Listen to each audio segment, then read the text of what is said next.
Assalamualaikum warahmatullahi wabarakatuh. Bismillah, alhamdulillah, wa syukurillah, wa ni'matillah. La hawla wa la quwata illa billah amma ba'da.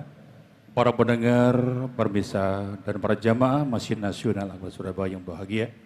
Untuk kajian pada malam ini, yakni hari Senin tanggal 11 Desember 2023, kajian kitab Nasha'iful Ibad dengan tema 3 perkara yang menggunakan hafalan. Untuk itu sekalian, mari kita bersama dari kajian pada malam hari ini yang disampaikan Al-Mukarram Kiai Haji Ahmad Muzaki Istari Al-Hafidh.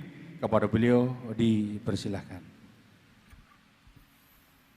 Assalamualaikum warahmatullahi wabarakatuh. Bismillahirrahmanirrahim. Alhamdulillahi rabbil alamin. Wassalatu wassalamu ala ashrafil mursalin Sayyidina wa maulana Muhammadin wa ala alihi wa sahbihi wattabi'ina wa man tabi'ahum bi ihsanin ila yaumiddin. Ashhadu an la ilaha illallah wa ashhadu anna Muhammadan abduhu wa rasuluh. Allahumma salli ala Sayyidina Muhammad wa ala alihi wa sahbihi ajma'in. Subhanaka la ilma lana illa ma 'allamtana innaka antal alimul hakim. Rabbi shrah li sadri wa yassir li amri wahlul 'uqdatam min lisani yafqahu qawli, amma ba'du. Ma'asyiral muslimin wal muslimat, Bapak Ibu jamaah sholat maghrib Masjid Nasional Al-Akbar Surabaya, serta seluruh pendengar pemirsa dimanapun berada rahimakumullah. Pertama-tama marilah kita bersyukur bahwa malam hari ini kita masih ditakdirkan untuk bisa hadir kembali menjalankan sholat berjamaah sekaligus berada di taman surga, di majelis ilmu sampai nanti kumandang adzan isya. Semoga yang kita lakukan semua menjadi ibadah yang diterima Allah, dapat menghapuskan dosa-dosa kita, dapat membuka pintu barokah dan rahmat Allah dalam hidup kita. Mudah-mudahan kita diberikan ilmu yang manfaat. Al-Fatihah. A'udzubillahi minasyaitonirrajim. Bismillahirrahmanirrahim. Alhamdulillahi rabbil alamin arrahmanir rahim maliki yaumiddin iyyaka na'budu wa iyyaka nasta'in ihdinas siratal mustaqim siratal ladzina an'amta 'alaihim ghairil maghdubi 'alaihim waladdallin amin. Wa qala al-musannif rahimahullahu ta'ala wa nafa'ana bihi wa bi 'ulumihi fid dharain amin ya rabbal alamin. Kita lanjutkan kajian kitab Nasha'iful Ibad sampai kita di makalah atau pelajaran yang ke-37. Wal maqalatus sabi'atu wassalasun. Adapun makalah yang ke-37. An Aliyin karramallahu wajhah. Dari sahabat Ali, semoga Allah memuliakan Ali, wa radhiya anhu, dan semoga Allah meridainya. Ali ini sahabat yang juga menantunya Rasulullah. Jika hanya menantunya Rasulullah, juga sepupunya Rasulullah, Ali bin Abi Thalib. Abu Thalib itu adiknya ayah dari Nabi. Jadi sepupunya Rasulullah, menantunya Rasulullah, sahabatnya Rasulullah, ayah dari cucunya Rasulullah. Sayyidina Hasan dan Husain itu putranya siapa? Ali bin Abi Thalib, dengan pernikahan bersama siapa? Fatimah Az-Zahra. Tadi ya sahabat, ya sepupu, ya menantu, ya ayah dari cucunya Rasulullah. Beliau pernah dipuji oleh Nabi sahabat yang paling pinter. Dalam sebuah hadis beliau mengatakan, ana madinatul ilmi wa aliyun babuha. Saya ini kotanya ilmu dan Ali adalah pintunya. Jadi kalau mau masuk ke kotanya harus lewat pintunya. Kalau mau ngaji kepada saya harus ngaji kepada Ali. Annahu qala, sesungguhnya Ali pernah berkata, salasun, ada 3 perkara, yazidna, yang bisa menambahkan kekuatan, maksudnya Pak. Kekuatan apa? Fil hifdzi, di dalam menghafal, di dalam hafalan. Jadi ada 3 perkara yang kalau kita lakukan akan bisa menguatkan hafalan kita. Fid dzihni, di dalam pikiran kita. Yang dimaksud hafalan ini secara umum semuanya Pak. Kita ini kan oleh Allah diberikan otak yang di dalamnya ada memori untuk menyimpan hafalan. Dan masing-masing orang itu beda-beda Pak, kekuatannya beda-beda. Ada yang kuat, ada yang sedang, ada yang gak tapi kuat hafalannya. Lalian Pak. Nah ini ada terapi dari Ali bin Abi Thalib, kalau pengen kuat coba lakukan ini. Bapak Ibu ini termasuk hafalan kuat atau lemah? Insya Allah ya kadang-kadang ya Pak ya, kalau urusan hafalan ayat sama riwayat Quran sama hadis sering lupa. Tapi nek ngapalno duweke olok piro, sing nang sore bantal piro, nang jerone kaos kaki piro, iku apal kabeh. Tapi secara khusus menghafal apa? Menghafal ayat dan riwayat Quran dan hadis.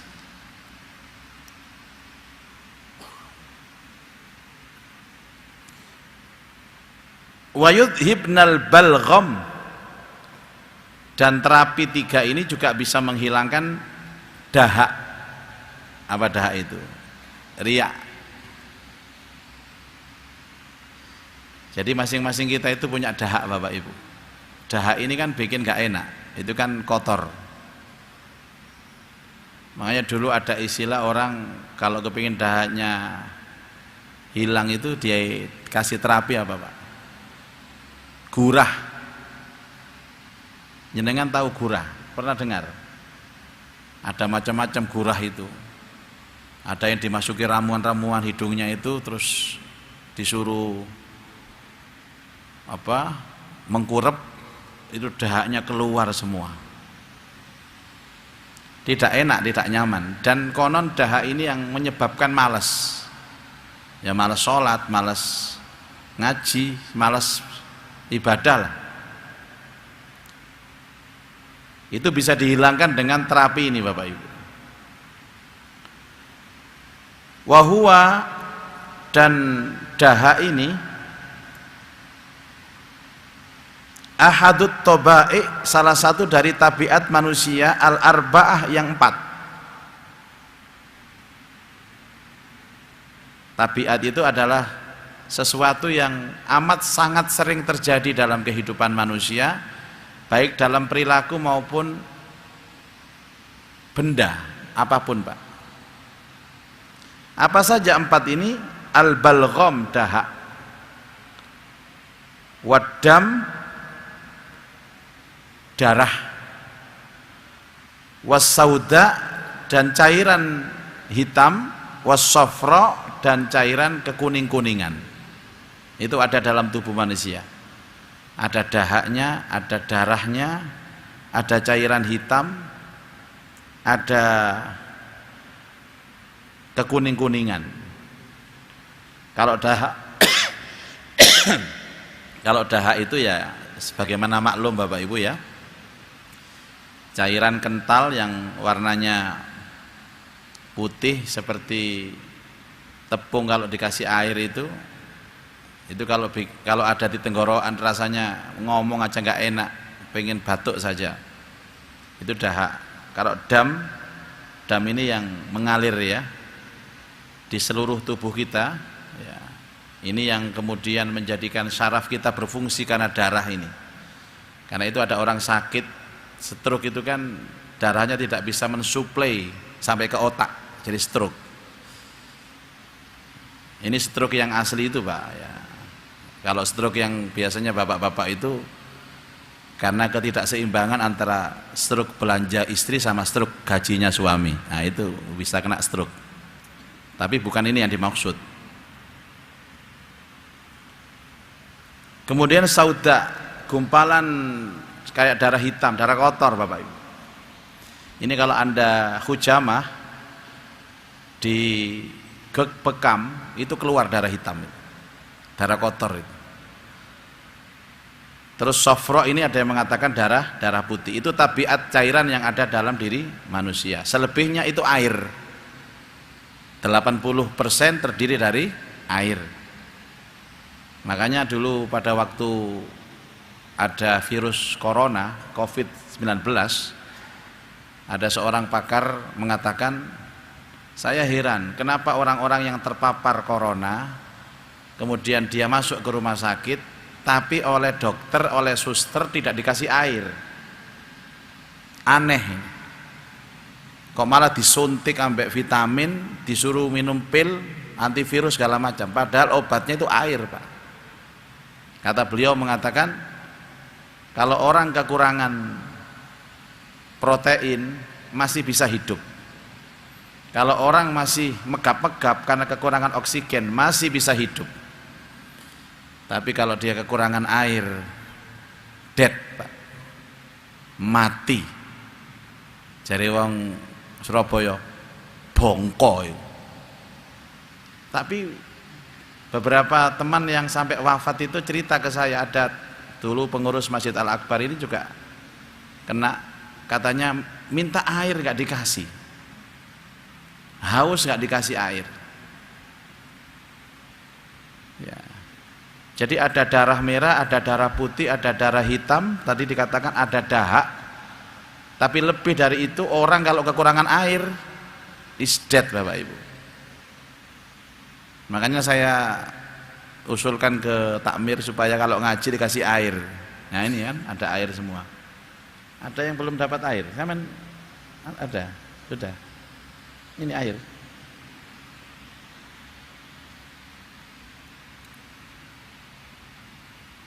Sampun jenengan Pak. Soalnya kalau ngomong banyu tapi gak disediakan banyu lah, padha ae. Baik. Apa saja tiga ini Bapak Ibu? Pertama, as-siwaku, memakai siwak. Siwak ini asal maknanya ya siwak Pak.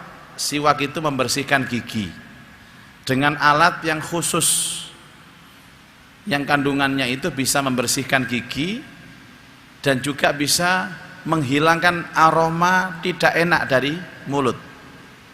Ada pohonnya khusus ini, pohon siwak namanya. Insya Allah sudah pada paham ya, pohon. Terus biasanya besarnya itu ya kira-kira sak jari-jari begini Bapak Ibu, panjang, dipotong-potong. Kemudian cara makainya biasanya dicuci dulu siwak ini.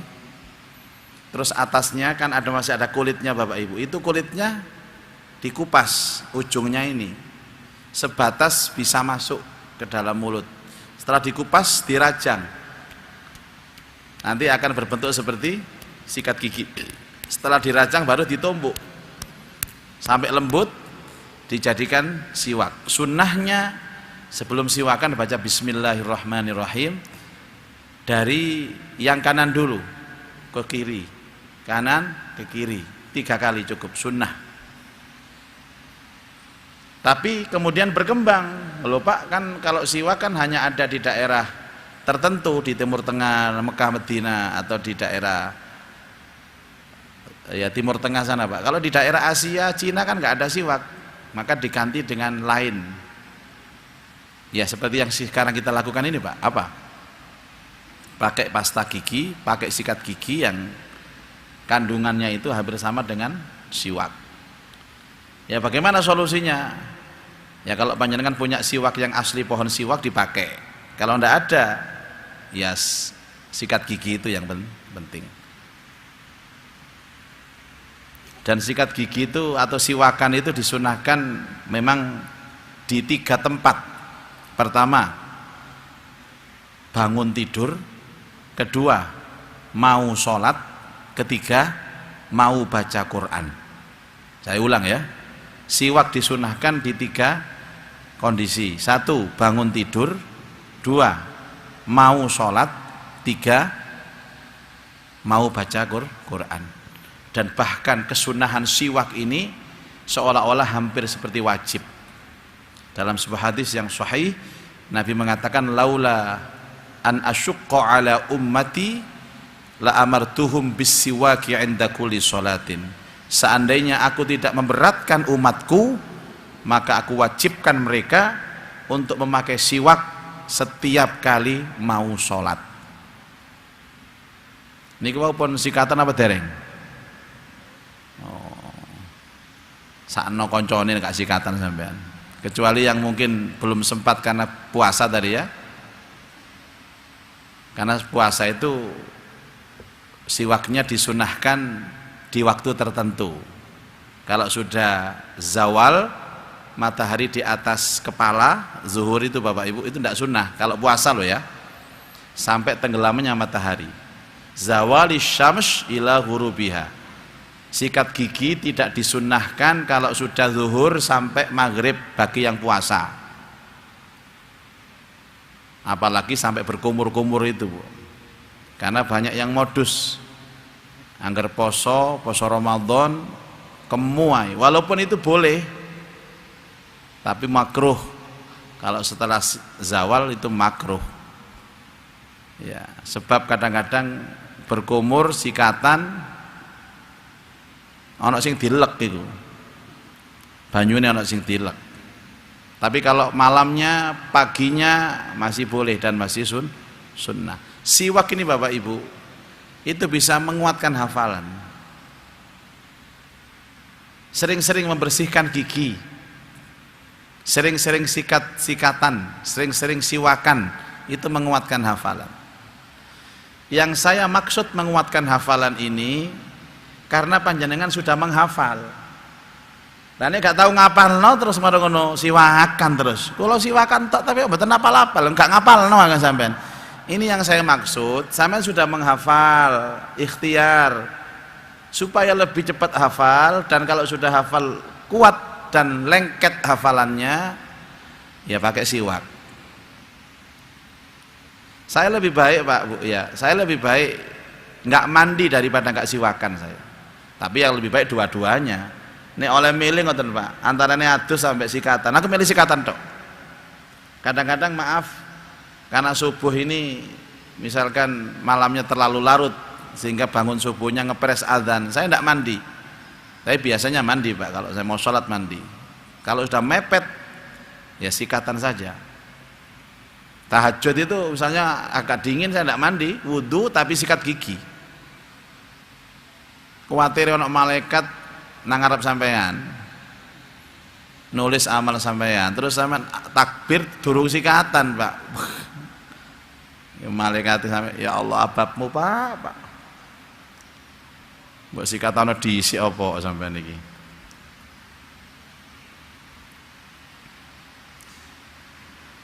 Kan di rumah itu ada macam-macam santri Pak ya. Saya ini enggak kemalan terus senengane salaman silaturahim biasa gitu aja. Masih gak diambung ya gak apa-apa sih. Salaman itu sudah bagus Pak. Itu kan musafaha namanya. Kata Nabi, siapa muslim ketemu muslim itu salaman, dilakukan karena Allah, sebelum dia melepaskan jabatan tangannya dosanya rontok semua. Tapi ono salaman itu ya diambung, gak apa-apa wis. Tapi saya tidak memerintahkan itu. Salaman biasa pun tidak apa-apa. Mungkin karena hormat sama guru. Kadang ngambungnya berlebihan Pak. Diwolak-walik sampai ping 9 set set set set set set set set. Jadi tanganku sok mini. Ki arek-arek iki Saya lebih baik salaman nggak pakai begitu Pak. Tapi ono gerenjel-gerenjel gitu loh sing seneng aku. Nek diwalak-walik itu gak seneng aku. Adik arek-arek subuh-subuh itu kan ngaji setoran hafalan itu. Gak ono sing sikatan Pak. Dadi mari salaman tangan iku ambune Pak. Ya Allah arek-arek. Tak warang ngono. Arek-arek sing ape salaman ambek aku sikatane dhisik. Oh, pemari salaman kene dadi korban ngene. Wis diambung biasa ngono po, diwalak-walik. Akhire mari ngaji tangan kula mek ngene terus gak iso man. Tapi sebenarnya salaman ya biasa, set ngene ae po wis.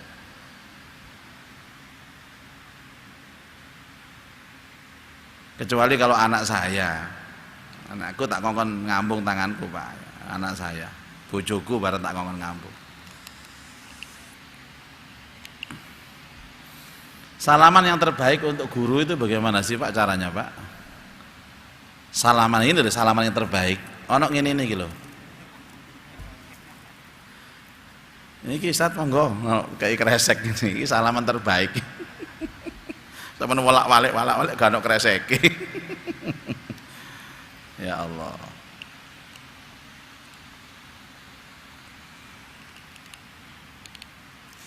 Wasaumu, yang kedua puasa. Tidak diragukan Bapak Ibu, puasa itu menjadi terapi untuk penguat hafalan.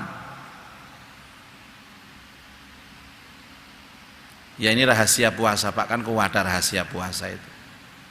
Dahaknya hilang, hafalannya kuat.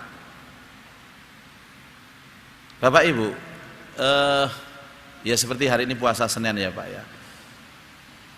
Orang kalau puasa itu waktunya itu akan menjadi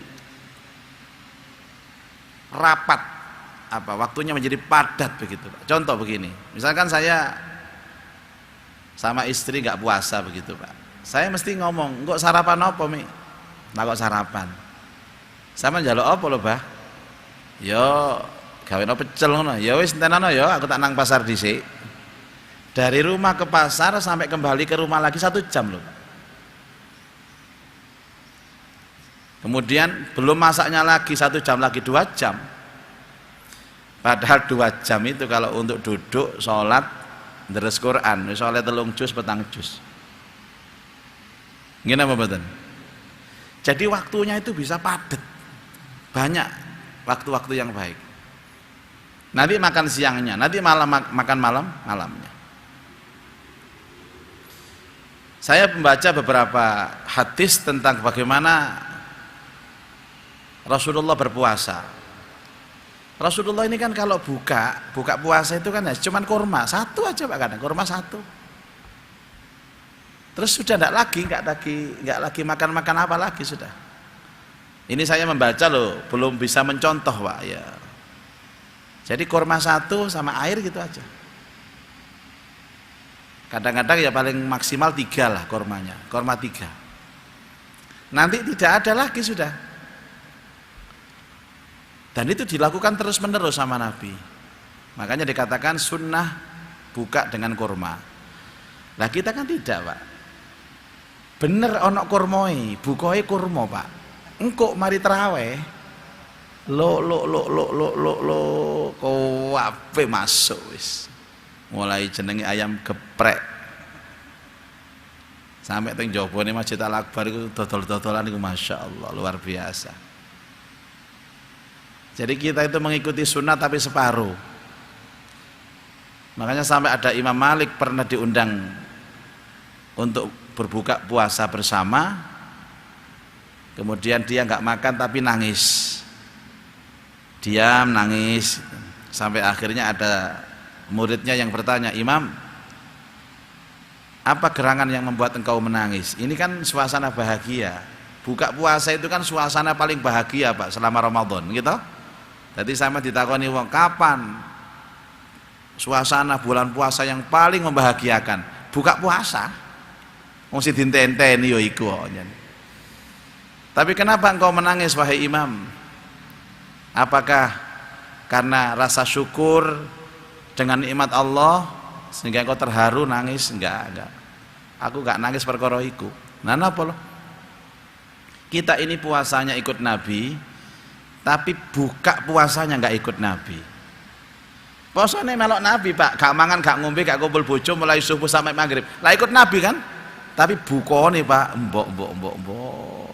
Gak ana takjilan takbeh kabeh entek kabeh. Ya saya bilang begini bukan menceritakan orang lain, saya menceritakan diri saya seperti itu. Aku kadang ngono, Pak. Lah nek kula koyo ngoten apa malah sampean, lah tambah nemen nah. Wis padha lah kanca plek kah. Wa qiraatul Quran, dan membaca Quran tidak dipungkiri, tidak diragukan bahwa membaca Al-Quran itu menjadi terapi penguat hafalan, menjadi terapi penghilang dahak. Jadi bersiwaklah, berpuasalah, kemudian membacalah Al-Quran. Niki amalane santri Bapak Ibu, ya bukan santri, amalannya orang Islam, bersiwak, berpuasa, dan membaca Quran. Kemudian dikembangkan Bapak Ibu, dikembangkan tentang 3 terapi ini, Pak, ya, bahwa 3 terapi ini juga untuk menyembuhkan berbagai macam penyakit. Orang kalau sering puasa insya Allah sehat. Quran itu syifa, wa nunazzilu minal Qur'ani ma huwa syifa'u wa rahmatul lil mu'minin.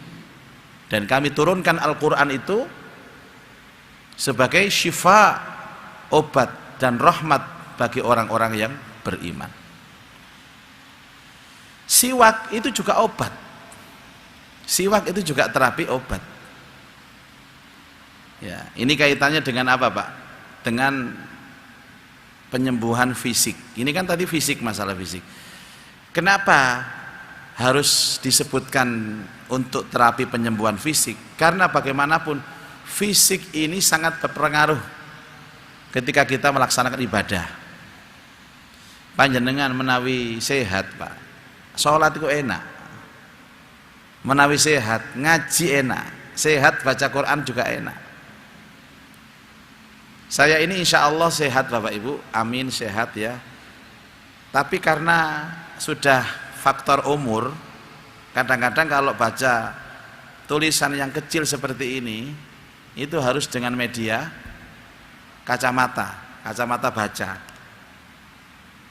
Kebetulan kacamata ini sponsor dari jamaah juga. DKI Pak, ada gaya sponsor kan bosok halus saya DKI jamaah. Suatu ketika Bapak Ibu, ini kacamata saya ketelisut, ketinggalan. Baca kitab, waduh, deladap-deladap Bapak Ibu. Gak ketok, enggak kelihatan kecil seperti ini. Ya kalau mirsani panjenengan nggih ketinggal, cuman kecil Pak ini, Pak. Ini lembut-lembut gitu nih. Apalagi enggak ada harokat. Tapi saya membayangkan alangkah indahnya kalau seandainya mata kita ini benar-benar sempurna, normal, gak jagakno kacamata umpama, Pak. Itu artinya apa? Sedikit kurang dari kesehatan kita itu berpengaruh terhadap ibadah kita. Ayo sampean sholat moro-moro ana jerawate nang bathuk gede, jerawat watu jenenge, kaya udun iku, Pak. Gak njebrot-jebrot iku. Sujud iku gak enak kabeh. Ditemplekno iku cekot-cekot, gak ditemplekno iku bathuk, ini anggota sujud harus nemplek.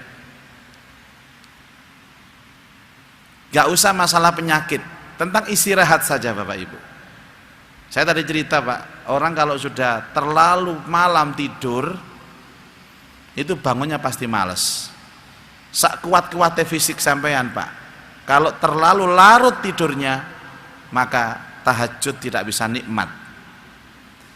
Dulu ya guru-guru kita mengatakan awakmu ku nek wis jam 09.00 jam 10 kan kegiatan turu. Dan itu amalan Nabi Shallallahu Alaihi Wasallam. Karena setiap kali kita tidur lebih awal, bangunnya pun bisa lebih awal. Dan orang itu kalau bangunnya lebih awal Bapak Ibu, potensi dan kesempatan mendapatkan rizki yang lebih banyak itu luas. Luas. Ini kan banyak yang tidak diketahui. Sesungguhnya Allah menyuruh kita untuk bangun lebih awal ya jam 1, jam 2 itu supaya kita mendapatkan energi yang baik. Karena hawa yang baik itu ya hawa jam-jam segitu. Jam 2, jam 3 itu hawa-hawa yang bagus. Air yang paling bagus untuk mandi, untuk wudhu ya air yang kita ambil di jam-jam seperti itu. Bahkan kita itu bisa start lebih awal untuk mengais rizki dan karunia dari Allah Subhanahu wa ta'ala. Maka orang yang bangun malam walaupun hanya 2 rakaat dia sholat dan istighfar, tidak akan pernah dia fakir sampai kekurangan, tidak ada Bapak Ibu. Itu sudah janjinya Allah. Sudah janjinya Allah. Jadi ini terapi untuk menguatkan hafalan, terapi untuk menghilangkan dahak penyebab malas, dan juga terapi penyembuhan dari berbagai macam penyakit dengan siwak, dengan berpuasa, dan dengan baca Al-Quran. Nah tadi saya sampaikan Bapak Ibu secara detail, kalau siwak yang paling disunahkan itu 3 tempat. Bagaimana dengan puasa Bapak Ibu? Jelas Rasulullah Shallallahu Alaihi Wasallam mengajarkan kepada kita untuk berpuasa di Senin dan Kamis. Kalau ada yang masih kurang, tambahkan ayyamul bid, ya, puasa tengah bulan 13, 14, 50.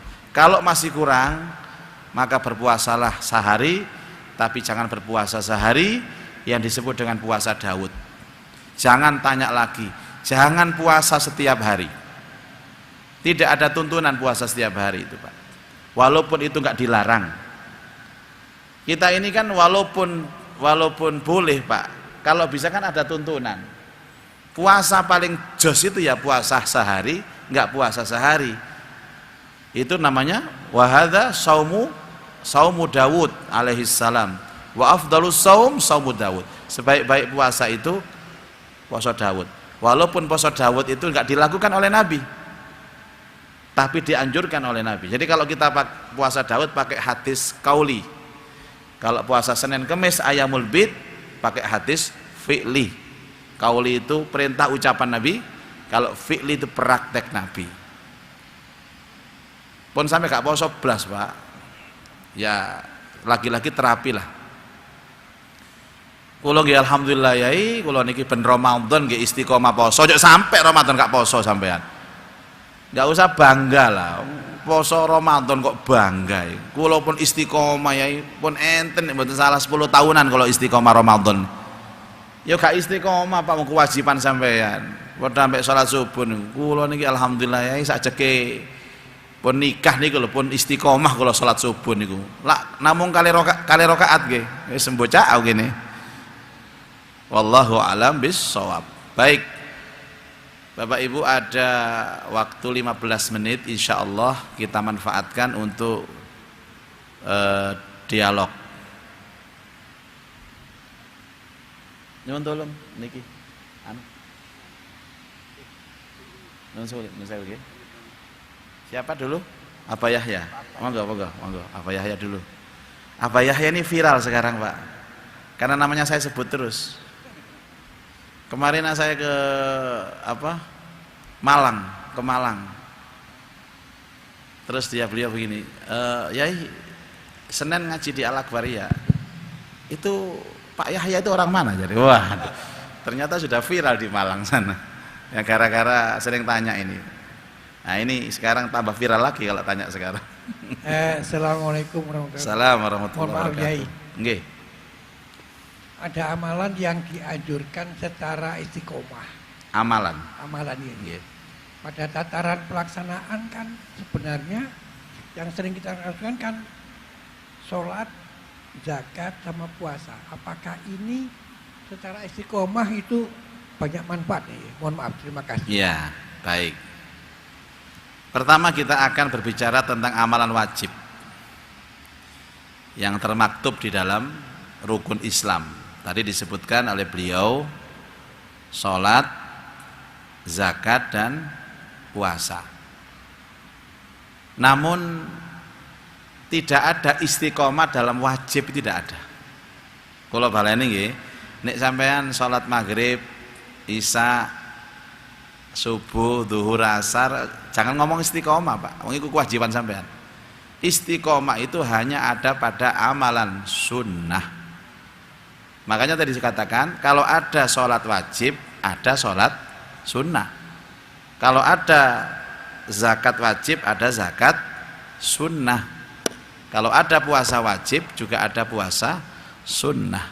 Lah sunnah inilah yang istiqomah. Contoh, kemarin kita bahas, kalau ada orang sering tahajud, sering duha, tapi tidak pernah sholat sunnah qobliyah ba'diyah, gak ada gunanya Pak sampai.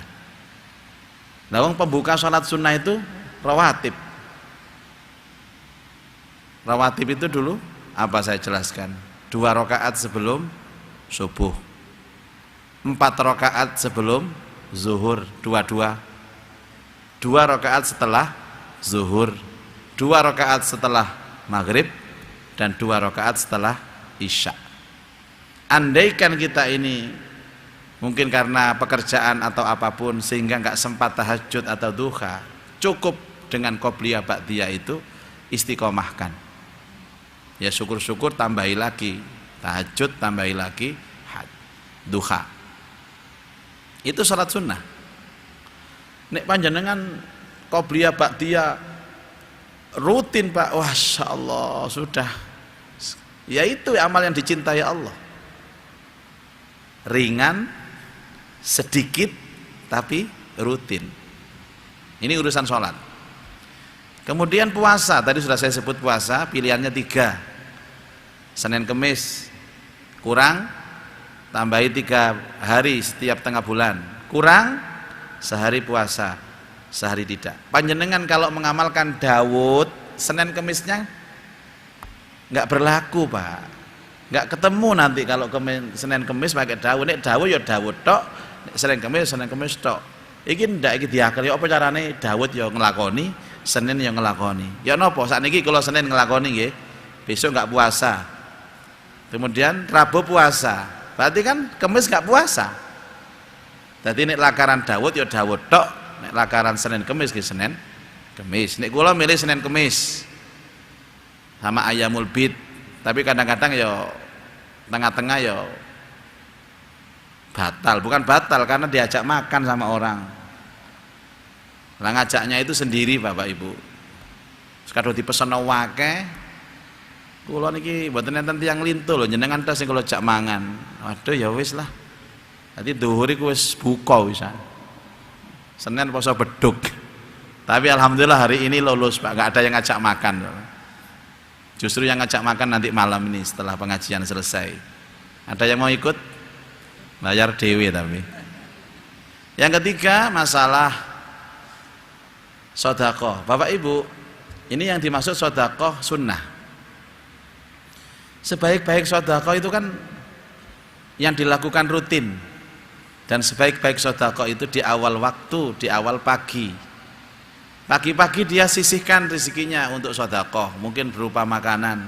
Ini ada Pak kawan ini Al-Akbar ini juga cerita kalau saya mau ke kantor itu Pak Yai, saya dibawakan istri saya itu nasi 10 bungkus mesti tiap pagi. Tak takoni lho, sampean cek akeh Pak sarapan 10 bungkus. Mboten, sing sak bungkus damel kula, sing 9 bungkus niku terserah nggih dibagi-bagi teng embong-embong. Nah, enten abang becak napa tiyang sing nyapu-nyapu niku. Itu setiap pagi dan sudah dijalankan selama bertahun-tahun. Terus kalau coba mancing, apa Pak sing sampean olehi? Nggih alhamdulillah kirangan nggih keluarga nggih api, rezeki nggih lancar. Ya siapa tahu ya, ditiru lah Pak, ditiru lah. Yang ndak harus nasi, apapun lah itu. Tapi rutin. Rutin. Nanti ada sedekah sunnah yang nggak rutin, misalkan tahu-tahu ada tetangga minta bantuan, nah, utang duit, ngutangi orang itu kan, minjami orang itu kan, ya sedekah Pak. Itu namanya yang nggak istiqomah, nggak rutin. Sunnah tapi yang tentatif atau kondisional. Nah, yang bikin kita itu mulia di hadapan Allah, yang rutin-rutin ini Bapak Ibu. Yang rutin-rutin itu yang bikin keramat itu ya itu. Ya masalah Allah nanti ngasih keramat dalam hal apa itu Allah yang ngatur. Ngeten lho Pak. Enten tiyang wong tua niku bodoh. Wis cara agama wis nol potul lah. Tapi ahli sedekah. Rutin. Nanti anaknya itu ada yang jadi hafid atau jadi pokoknya orang baik lah. Itu karena orang tuanya. Sekali lagi saya berkali-kali mengatakan, seandainya ada orang tua yang tirakat dengan istiqomah amalnya itu, jangan dikira balasan atau karomah yang diberikan Allah kepada dia itu untuk dia, bisa jadi untuk anaknya. Dulu saya pernah ceritakan, dulu kita punya guru di Jombang namanya Kiai Romli. Kiai Romli itu setiap saat tirakat Bapak Ibu, sampai kemudian sudah jadi kiai besar, pondoknya besar, otomatis kan biasanya kan kiai-kiai itu kan ya kalau sudah besar itu kan mudah Pak untuk mendapatkan makanan enak, segalanya enak, tapi tetap tirakat puasa sunnah terus, Senin Kemis. Daud, ya itu Daud.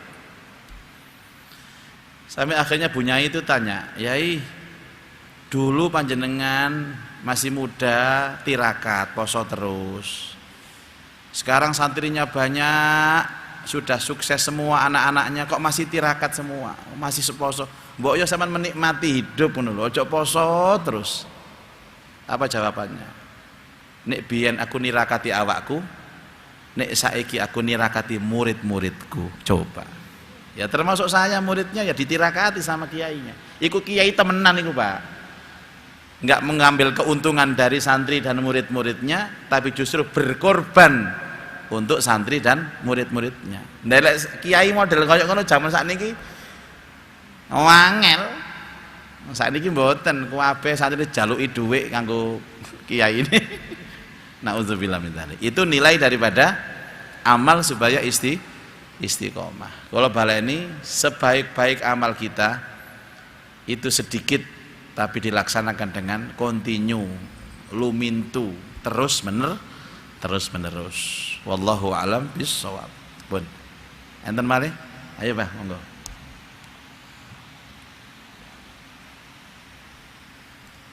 Ustadz, kita saat ini lagi situasi pemboikotan. Iya, makanan-makanan boikot akhirnya produk. Nah, gimana kita mensikapinya, Pak? Nggih. Iya, saat ini baik dengan Palestina. Terima kasih. Assalamualaikum warahmatullahi wabarakatuh. Karena boikot ini kan masuk ke ranah majelis ulama. Kan majelis ulama secara resmi, Pak, untuk memfatwakan kepada umat Islam Indonesia untuk memboikot produk-produk yang berafiliasi dengan Israel. Lah karena urusan majelis ulama, ya kita taat. Wong majelis ulama ini ku bagian dari unsur ulil amri atau pemerintah. Ya ayyuhalladzina amanu atti'ullaha wa atti'ur rasula wa ulil amri minkum. Hai orang-orang yang beriman, taat kepada Allah, taat kepada Rasul dan pemimpin di antara kalian. Pemimpin dalam konteks agama ini adalah majelis ulama. Dulu majelis ulama mengatakan jangan memilih pemimpin kafir, nurut Pak sudah. Wis gak usah kakean dalil wis.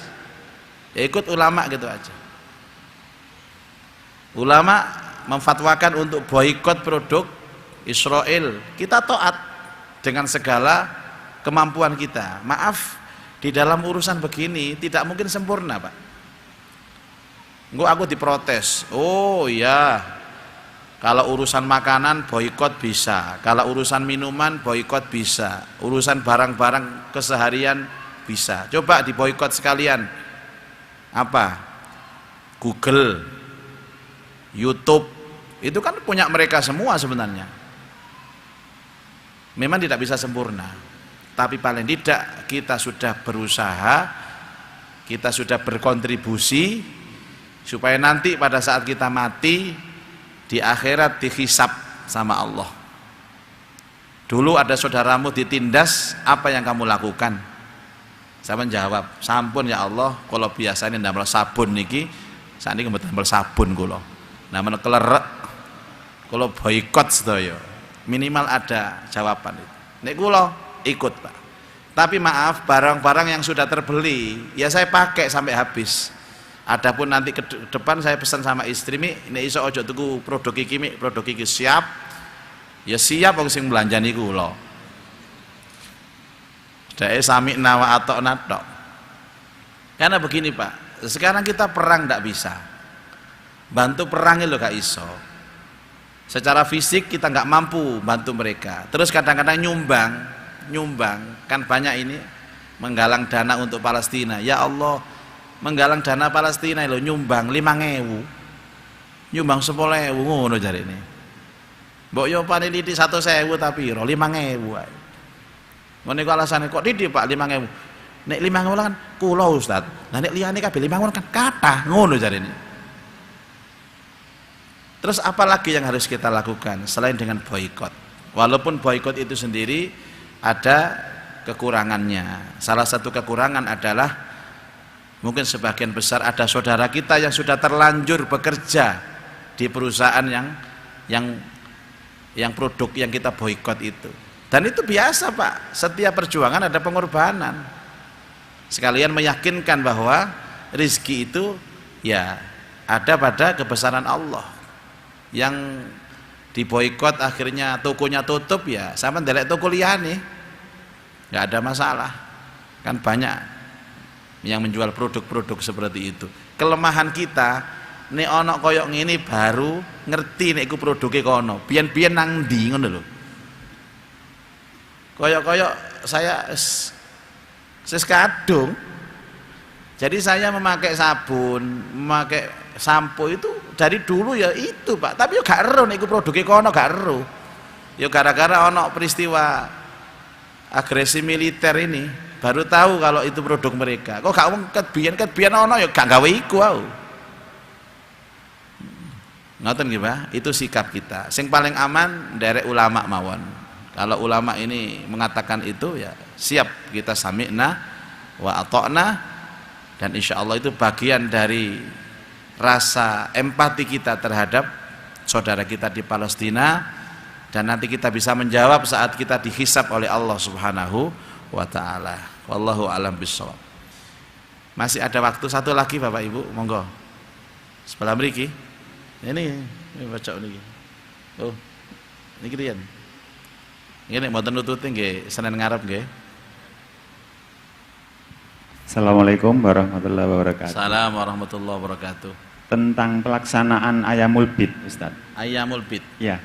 Apakah harus tanggal 13, 14, 15? Ya.